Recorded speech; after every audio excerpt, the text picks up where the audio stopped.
Hello friend, आज सबसे बड़ा आसाम का डैम है।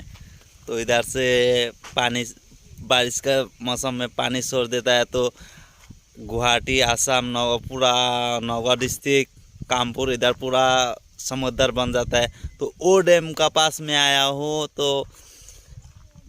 काश का डैम का बगल में मैं आया हूँ घूमने के लिए। तो चलो तुम लोग को वीडियो दिखाता हूँ, लाइक सब्सक्राइब करके रखो। मैं डैम दिखा रहा हूँ। चलो मैं बता दो, एक आसामीज गाना सुना है ना, टैक्सी गाड़ी लो जाम शिलोंगत। जो रास्ता दिख रहा है ना, ये रास्ता से पूरा शिलोंग जाता है। देखो वो बगल पे रास्ता दिखाई दे रहा है ना, ये रास्ता से पूरा शिलोंग जाएगा। इधर से शिलोंग जाएगा, इधर वो ये रास्ता पूरा शिलोंग जाएगा। टैक्सी गाड़ी लो जाम शिलोंगत। ভিডিঅ'টো চাই থাকক, মই ড্যাম দেখাই আছো। ভিডিঅ' देखते रहो, मैं डैम दिखा रहा हूँ।